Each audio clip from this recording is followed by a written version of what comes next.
We've spent the last week looking at the explosion of early 20th century little magazines that emerged so intensely at the crux of new modernist ways of seeing. And indeed, these journals came from not just individuals, but worlds gathering at intersections of great changes in both literature and visual arts. That literary journals came of these times and places, serving in part as the advance guard of artistic invention and progression is unsurprising, but modernist art salons are not the only milieu that led to the creation of magazines that attempted to fill gaps in the American conversation. The Harlem Renaissance was another time, place, and point of change that led to new magazines. Early 20th century Harlem spawned journals such as first W.E.B. Du Bois' Crisis, which is still publishing today, and later journals such as Opportunity and Fire, journals that didn't last as long but had quite an impact. While few of the bigger name writers involved in creating or publishing on the pages of these magazines, figures such as Langston Hughes, Countee Cullen, Zora Neale Hurston, also published work in other modernist and leftist journals of their day. These publications fostered a sense of community and shared ethos, and expressed a gathering of cultural, political feeling while also playing a role in a vibrant scene that included painting, music, cabaret. At the same time, these journals led to larger debates within African American communities, reaching beyond Harlem, exploring tensions between notions of art as socio-political vehicle and the idea that art should exist solely for art's sake. At the same time, we saw the emergence of locations like Greenwich Village, early 20th century hotbeds of art, politics, and bohemian living where writers and artists hobnobbed with socialist activists and where journals like The Masses were born. Early in this period, we see anarchist journals such as Emma Goldman and Alexander Berkman's Mother Earth, which published literature, political essays, and art from just after the turn of the century in Greenwich Village, the time of revolutionary sensibility, which included such work as that of Louise Bryant, Mabel Dodge, Eugene O'Neill, Gorky, Tolstoy, and many others. Then came Max Eastman's journal, The Masses, featuring the work of lifelong activist writers such as John Reed, which was shut down by the government in much the same manner as the Little Review, but was then reborn as The Liberator, some of which spun off to form the New Masses and eventually the Partisan Review, which started off as a leftist journal but moved around on the political map during its long tenure into contemporary times. A bit later in the 1930s and 40s, and connected to the Great Depression and workers' rights organizing in the Midwest, were the proletarian literature movement, some of which found a home in Chicago with activist and author John Conroy's journal, The Anvil, notable for its use of wood and linoleum cut arts. The Anvil published mostly unknown writers as its mission was to publish the common worker, though it also included work from well-known politically engaged artists such as Langston Hughes and Erskine Caldwell, who showed up on these pages as well. We'll see some of these issues of the Anvil as well as other journals Conroy collected when we visit the Newberry Library.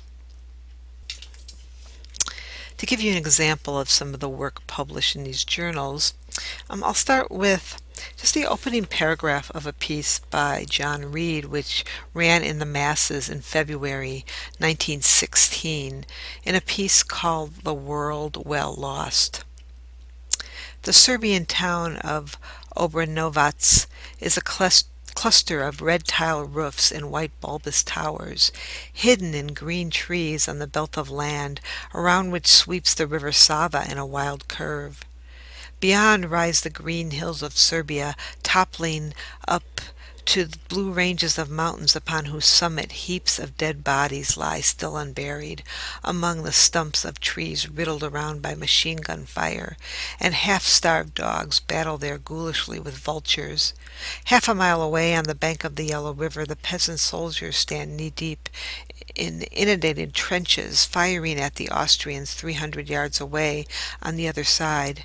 Between, the rich hills of Bosnia sweep westward forever like sea swells, hiding the big guns that cover Obernovitz with a menace of destruction. The town itself is built on a little rise of ground surrounded by flooded marshes when the river is high, where the sacred stork stalks seriously among the rushes, contemptuous of battles. All the hills are bursting with vivid new leaves, and plum tree blossoms like smoke. The earth rustles with a million tiny thrills, the pushing of pale green shoots and the bursting of buds.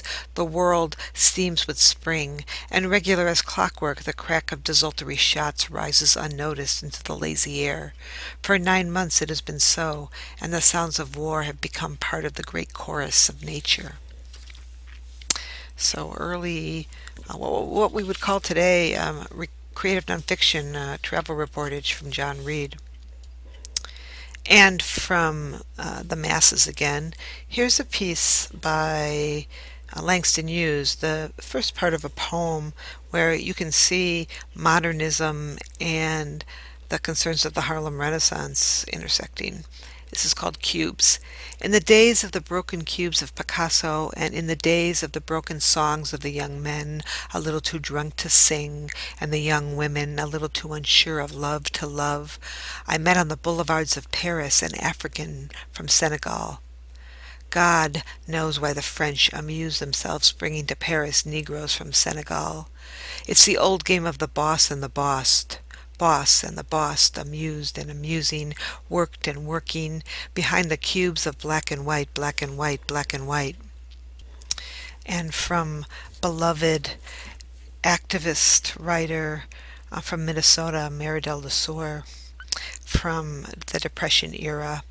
This is in the New Masses, January 1932, the first few paragraphs of a piece called Women on the Breadlines, which is set in Minnesota.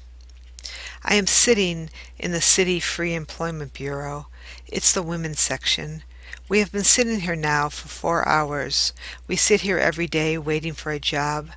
There are no jobs.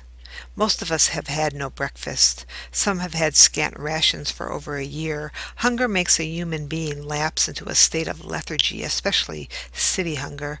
Is there any place else in the world where a human being is supposed to go hungry amidst plenty, without an outcry, without protest, where only the boldest steal or kill for bread and the timid crawl the streets, hunger like a beak of a terrible bird at the vitals? We sit looking at the floor. No one dares think of the coming winter. There are only a few more days of summer. Everyone is anxious to get up, to lay up something for that long siege of bitter cold. But there is no work. Sitting in the room, we all know it. That is why we don't talk much. We look at the floor, dreading to see that knowledge in each other's eyes. There is a kind of humiliation in it. We look away from each other. We look at the floor. It's too terrible to see this animal terror in each other's eyes. So we sit hour after hour, day after day, waiting for a job to come in.